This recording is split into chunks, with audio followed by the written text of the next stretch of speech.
দেশে একটি যুদ্ধ অবস্থা চলছে বলে মন্তব্য করেছেন উপদেষ্টা মাহফুজ আলম। মাহফুজ আলমের এই স্ট্যাটাস আমাদেরকে ভাবিয়ে তুলেছে।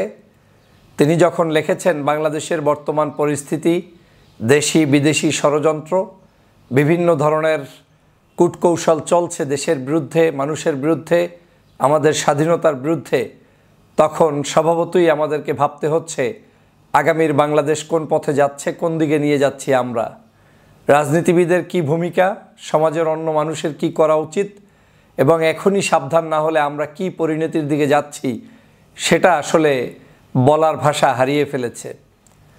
আপনারা নিশ্চয়ই জানেন উপদেষ্টা মাহফুজ আলম গতকালকে যে স্ট্যাটাসটি দিয়েছেন, ইতিমধ্যেই বিভিন্ন জায়গায় সেই স্ট্যাটাস ভাইরাল হয়েছে, পত্রপত্রিকায় এসেছে।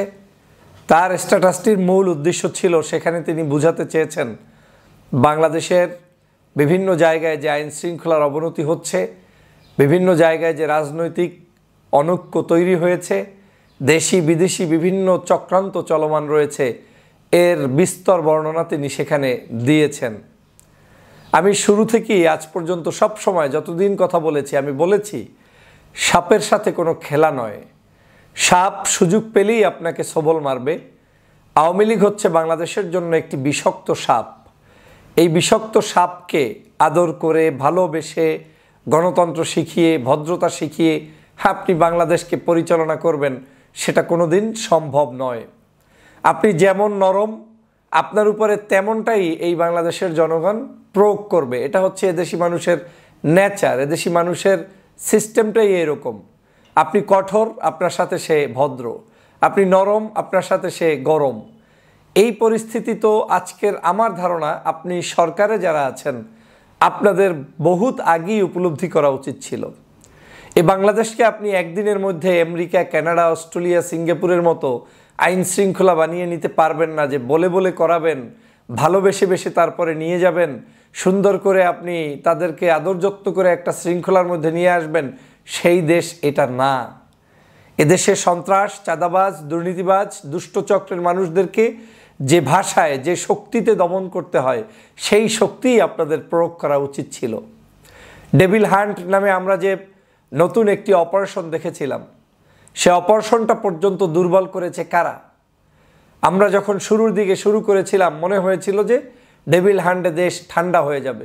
আপনারা একদিকে ডেভিল হান্ট করছেন, অন্যদিকে বলছেন যে কারো উপরে যাতে কোনোভাবে কিছু না হয়, খুব ঠান্ডা মাথায় গ্রেপ্তার করা কিংবা আইন শৃঙ্খলা দেখা। এই ঠান্ডা মাথা যখন একজন সাধারণ অপরাধী জানতে পারে, তখন সে তার অপরাধ আরও দ্বিগুণ বাড়িয়ে দেয়। তিনি নিশ্চিত হয়ে যান যে আমার তো কোনো ক্রসফায়ার নাই, আমার তো কেউ মৃত্যু করবে না, আমাকে তো কেউ গুম করবে না, আমাকে কেউ তো আটকিয়ে ফেলবে না। এই যে তার ভিতরে একটা শক্তি চলে আসে, আর এই শক্তির কারণেই অপরাধীরা দ্বিগুণ চারগুণ শক্তি নিয়ে মাঠে নেমে পড়ে। আমাদের এই বাংলাদেশকে নিয়ন্ত্রণ করতে হলে সেই 5 তারিখের পরে যেই রকম একটি শক্ত অবস্থান গ্রহণ করা উচিত ছিল, সেই শক্ত অবস্থানটা 5ই আগস্টের পরে বাংলাদেশের সরকার এবং আমরা কেউই নিতে পারিনি, গ্রহণ করতে পারিনি। আমরা কয়েকদিনের মধ্যে ভুলে গিয়েছি রক্তের সেই দাগের কথা। আমরা কয়েকদিনের মধ্যে ভুলে গিয়েছি 2000 মানুষের সেই জীবনের কথা। আমরা কয়েকদিনের মধ্যে ভুলে গিয়েছি আমার প্রায় হাজার হাজার, 50,000-এর কাছাকাছি মানুষের হাত, পা, চক্ষু না থাকার সেই সকল কথা ভুলে গিয়েছি। আমরা একে অপরে ব্যস্ত হয়ে পড়েছি তর্কে বিতর্কে। আমরা আওয়ামী লীগের দুর্নীতি, আওয়ামী লীগের অসঙ্গতি, আওয়ামী লীগের সকল প্রকার অন্যায় অত্যাচারের কথা আমরা ভুলে গিয়েছি। জাতিকে জানাতে আমরা ভুলে গিয়েছি। আমরা জাতিকে জানাচ্ছি বিএনপির কি দোষ, জামাত শিবিরের কি দোষ, অন্য দলের কি দোষ। একে অপরের সকলে সবার দোষ নিয়ে রাস্তায় এমনভাবে নেমে পড়েছি, আওয়ামী লীগ মহা খুশি এবং তার পরিকল্পনাটাই আমরা মূলত বাস্তবায়ন করে দিচ্ছি। আওয়ামী লীগ এটাই চেয়েছে যে এত বড় খুন, এত বড় অন্যায়, এত বড় চুরি ডাকাতি, এই সব কিছু জাতির কাছ থেকে মুছে গিয়ে ওরা ওদেরকে নিয়ে ব্যস্ত থাকবে। সেই কর্মটি আজকের বাংলাদেশে সফলভাবে সম্পন্ন করতে পেরেছে এই আওয়ামী লীগ এবং বিদেশি সংস্থাগুলো। কিন্তু আমাদের হুঁশ ফেরেনি। এখন উপদেষ্টা বলছেন বাংলাদেশ এখন একটি যুদ্ধ অবস্থায় চলছে। এই কথার ভারত্ব, এই কথার শক্তি, এই কথার অবস্থান যদি আপনারা অনুধাবন করতে না পারেন, তাহলে বাংলাদেশের সামনের দিনগুলোতে যে কত কঠিন পরিস্থিতি হবে সেটা আমাদেরকে ভাবিয়ে তুলেছে। আমাদের দেশের আইন শৃঙ্খলা বিনষ্ট করার জন্য এই সরকার যদি আজকের কঠোরভাবে সেই 5 তারিখের পরে শুধুমাত্র আওয়ামী লীগকেই দমন করা নয়, বরং বিশৃঙ্খলা সৃষ্টিকারী যে কোনো ব্যক্তি, সে বিএনপির হোক, জামাতের হোক, অন্য দলের হোক, যে কোনো ডান বাম ছোট বড় যেই হোক না কেন, আইনের গতিতে আইন প্রয়োগ করে যদি তাদেরকে শায়েস্তা করে একদম ডাইরেক্ট, যেখানেই সন্ত্রাস, যেখানেই দুর্নীতি, যেখানেই অন্যায়, সাথে সাথে ডান্ডার বাড়ি, তাহলেই আজকের এই কঠিন পরিস্থিতি থেকে আমরা মুক্ত হতে পারতাম। কিন্তু আমার নিজের চোখের সামনে দেখছি যে কি কারণে, কিভাবে আমরা আইন শৃঙ্খলাকে অবনতির দিকে নিয়ে গিয়েছি এবং এখনও নিয়ে যাচ্ছি। আমি বারবার বলেছি, মুগুর যেখানে প্রয়োজন সেখানে মুগুরই দরকার। আওয়ামী লীগের সাথে কোনো কাগজপত্র নিয়ে লেখালেখি করে, কোনো এগ্রিমেন্ট করে শান্তি আপনি বাংলাদেশে করতে পারবেন না। এক জায়গায় করবেন, আর এক জায়গায় অশান্তি। আজকের এক জায়গায় আইন প্রয়োগ করলেন, আর এক জায়গায় ঠান্ডা আছে, সেখানে অশান্তি শুরু হয়ে যাবে। আওয়ামী লীগ যেখানে নিজের অপরাধকে নিজেরা বুঝতে পেরে জাতির সামনে বলে দিয়েছিল যে আমরা ক্ষমতা থেকে চলে গেলে 5 থেকে 10 লক্ষ লোক একদিনে মারা যাবে, তাহলে বুঝতে পারেন যে বাংলাদেশে কি পরিমাণ তাদের সেই দুর্নীতি ছিল, কি পরিমাণ অন্যায় তারা করেছে। সেই অন্যায়টা নিজেরা অনুধাবন করতে পেরে তারা বলেছে এতগুলো মানুষ মারা যাবে। তাহলে বোঝেন যে আওয়ামী লীগ কত বড় অপরাধী ছিল। সেই অপরাধ বোধ থেকে তারা এই কথা বলেছিল। কিন্তু সারা বাংলাদেশে তাদের একটা মানুষকে অন্যায়ভাবে কোনো মানুষ কোনো জায়গায় এখন পর্যন্ত হত্যার শিকার করে নাই। এটা গণতন্ত্রের বিজয়, এটা মানুষের বিজয়। কিন্তু আইন শৃঙ্খলা বাহিনীকে ওই শব্দচয়ন থেকে শেখা উচিত যে আওয়ামী লীগ কী বলেছে।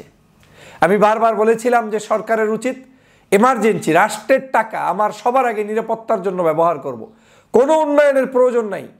এই মুহূর্তে সবার আগে প্রয়োজন হচ্ছে আমার এই বাংলাদেশের যে বিপ্লবীরা স্বাধীন করেছে দেশ, সেই স্বাধীন বিপ্লবী চেতনার লোকগুলোকে সরকারের পুলিশে নিয়োগ দিয়ে 2 লক্ষ লোক আমি টাকা দিয়ে নিয়োগ দিব।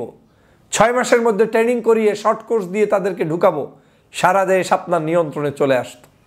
এখন আপনি পথে ঘাটে সব জায়গায় আপনি চিন্তিত হয়ে যাচ্ছেন কেন? কারণ আপনার লোকগুলোর সংখ্যা নেই। আজ সেই কঠিন পরিস্থিতি থেকে চতুর্দিকে শত্রু, রাজনীতিবিদের মধ্যে অনৈক্য, দেশের মধ্যে বিশৃঙ্খলা, বিদেশি ষড়যন্ত্র, শেখ হাসিনার ষড়যন্ত্র, পার্শ্ববর্তী দেশের ষড়যন্ত্র, এই সব কিছু একত্রে সামাল দেওয়ার পরিস্থিতি তো নেই। সে কারণেই উপদেষ্টা আজকে তিনি এই কথা বলেছেন। এই কথাগুলো তার বক্তব্য থেকে নয়, গত প্রায় 10-15 দিনের প্রত্যেকের বক্তব্য থেকেই অনুমেয় যে দেশের পরিস্থিতি কিন্তু ভিন্ন দিকে যাচ্ছে। সেনাপ্রধান কিন্তু সেদিন রাগ করে কঠোরভাবে বলেছিলেন এখানেই আমাদেরকে থামতে হবে, অনেক হয়েছে, অনেক দেখেছি। তারপরে ডক্টর মোহাম্মদ ইউনূস সাহেবের বক্তব্য শুনেছেন, তার বক্তব্য বিবিসির সাথে সাক্ষাৎকারেও কঠোরভাবে ছিল। তারপরে এখন উপদেষ্টা মাহফুজ আলমের স্ট্যাটাস দেখলেন, তার মধ্য দিয়ে প্রমাণ হচ্ছে যে আমাদের দেশের শান্তি শৃঙ্খলা এখন ভালো নেই, এটাকে ফিরিয়ে আনতে হবে। আমি আবারও আজকের সরকারকে কঠোরভাবে উদাত্ত আহ্বান জানাই। এই ভিডিও আপনাদের কর্ণশিখরে যাবে কিনা আমি জানি না, কিন্তু আপনাদের কাছে স্পষ্ট বার্তা দিতে চাই, আপনাদেরকে কঠোর হতে হবে। যার সাথে যেমন সেই রকম আচরণ করতে হবে। প্রয়োজনে আপনাদেরকে এমার্জেন্সি তাঁবুটা নিয়ে গ্রেপ্তার করে মানুষদেরকে রাখার জন্য আলাদা আপনাদের জেলখানা নির্মাণ করতে হবে। প্রয়োজনে কোনো জায়গার বড় বড় বিল্ডিংগুলোকে আপনার রিকুইজিশন নিয়ে তারপরে সেখানে আপনার এই সকল অপরাধীদেরকে ঢুকাতে হবে। কোনো ছাড় নাই, তাদেরকে ডাইরেক্ট ঢুকাতে হবে। এবং ঢুকাতে হবে মানে কি, তাদের হৃদয়ে কম্পন সৃষ্টি করে দিতে হবে যে একবার ঢুকলে আর বের হওয়ার কোনো রাস্তা নাই। একবার চুরি করলে, একবার অসঙ্গতি করলে, মানুষ মারলে সেটার জন্য যে মৃত্যুদণ্ড অপেক্ষা করছে সেটা আপনাকে বুঝিয়ে দিতে হবে। এবং সেটা আপনি বুঝাতে পারলেই হয়তো কিছুটা উন্নতি হবে বলে মনে করি। তবে এই 8 মাসে ওরা অনেক আদর যত্ন পেয়ে গিয়েছে। ওরা এখন ভাবতে শিখেছে, ওরা এখন এস্টাবলিশড হওয়ার জন্য নতুন করে রাস্তায় নেমেছে। আমি তো দেখছি যে বাংলাদেশের বিএনপি জামাত যতটা না নিরাপদ, তার চেয়ে আওয়ামী লীগের লোকেরা এদেশে এখন নিরাপদ, ঘুরে বেড়াচ্ছে চোখের সামনে। আমি চিনি, আমি জানি কি করেছে তারা। সেই মানুষগুলো চোখের সামনে ঘুরে বেড়াচ্ছে, সালাম দিচ্ছে, মেশার চেষ্টা করছে। এটা অপরাধ নয়, যে কোনো অন্যায় করবে না সেই ব্যক্তিগুলোর তাকে কোনোভাবে আমরা শাস্তি দিতে চাই না। কিন্তু খুঁজে দেখেন গত 16 বছর এই দেশে থেকে কোনো মানুষ একটা ফেসবুক ব্যবহার করতে পারে নাই, ইউটিউব ফেসবুকে কোনো জায়গায় সঠিকভাবে বক্তব্য উপস্থাপন করতে পারে নাই বিএনপি জামাতের ছেলেমেয়েরা। আর তারা এখন প্রতিদিন কন্টেন্ট ক্রিয়েট করছে, পোস্ট করছে, সেখানে লেখালেখি করছে, আপনার যে কোনো সরকারের সিদ্ধান্তের বিরুদ্ধে গিয়ে পোস্ট করছে এই দেশে থেকে। আর আপনারা সেই মানুষগুলোকে স্বাধীনতার নামে মুক্ত করে দিয়ে আজকের এই আইন শৃঙ্খলার পরিস্থিতি যুদ্ধের অবস্থায় পৌঁছে দিয়েছেন। অতএব এখনও সময় আছে, সাবধান হতে হবে, এখনও সময় আছে গর্জে উঠতে হবে, এখনও সময় আছে আমাদেরকে ঐক্যবদ্ধভাবে এগিয়ে যেতে হবে। না হয় আগামীর বাংলাদেশ কঠিন থেকে কঠিনতর হবে, তখন হাহাকার করলে কোনো লাভ হবে না। এই ক্ষতির সম্মুখীন হলে বিএনপিকেও পড়তে হবে, জামাতকেও পড়তে হবে, ইসলামী আন্দোলন ডান বাম সবাইকে পড়তে হবে, কারো পিঠের চামড়া থাকবে না। অতএব ভাবুন এবং ভাবিয়ে কাজ করুন। এ বাংলাদেশকে এখন ঐক্যবদ্ধভাবে শেখ হাসিনা ফ্যাসিবাদের বিরুদ্ধে আপনাদের সবার আবারও ঐক্যবদ্ধ হওয়ার সময় এসেছে। দ্রুত এই কাজগুলো করুন, দ্রুত ঐক্যবদ্ধ হন, দ্রুত আইন শৃঙ্খলা পরিস্থিতি নিয়ন্ত্রণে আনুন এবং দ্রুত দেশবাসীকে নিয়ে আগামীর বাংলাদেশ বিনির্মাণের জন্য এগিয়ে আসুন।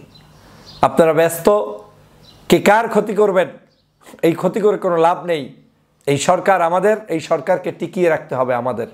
এই সরকারকে আমরা প্রতিষ্ঠিত করেছি একটি বিপ্লবের মধ্য দিয়ে। অতএব এই সরকারের ভুল ত্রুটি যাই থাকবে তারপরেও সরকার আমাদেরই সরকার। আসুন আমাদের সরকারকে আমাদের মতো করে পরিচালনা করার জন্য আমরা তাদেরকে পরামর্শ দেই, বুদ্ধি দেই। আর সরকারকেও অনুরোধ করব, আসুন রাজনীতিবিদদের সাথে পরামর্শ করুন, সকল দলমতের মানুষ, শ্রেণী পেশার মানুষদের সাথে ঐক্যবদ্ধ হন এবং ঐক্যবদ্ধ হয়েই এই দেশকে আপনারা গঠন করুন। না হয় পরিস্থিতি ভিন্ন দিকে যাচ্ছে, সেই দিকে গেলে কেউ কিন্তু রেহাই পাবেন না, পাবেন না, পাবেন না। প্রিয় সহযোদ্ধা ভাইরা, আমি এটা অনুমান করতে বহু আগেই পেরেছিলাম যে এরকম একটা কিছুই ঘটবে এবং এর চেয়েও ভয়ানক কিছু ঘটার অপেক্ষায় আপনি যদি আইন শৃঙ্খলা নিয়ন্ত্রণে না আনেন তখন আপনি বললেও হবে না। পরিস্থিতি যদি এমন হয় সামরিক শাসন আসতে হবে, তখন আপনি বললেও লাভ নেই, আসতে পারবে। পরিস্থিতি যদি এমন হয় ভিন্ন কিছু আসতে পারবে, আসবে, কিছু করার নেই। তখন এখন যারা শান্তির বাণী ছড়িয়ে দিচ্ছেন আপনাদেরকেই তারা জেলের মধ্যে নিক্ষিপ্ত করবে। অতএব আপনাদের সবাইকে সাবধান হওয়ার উদাত্ত আহ্বান জানাই, দেশকে গঠন করার জন্য ঐক্যবদ্ধ হওয়ার আহ্বান জানাই।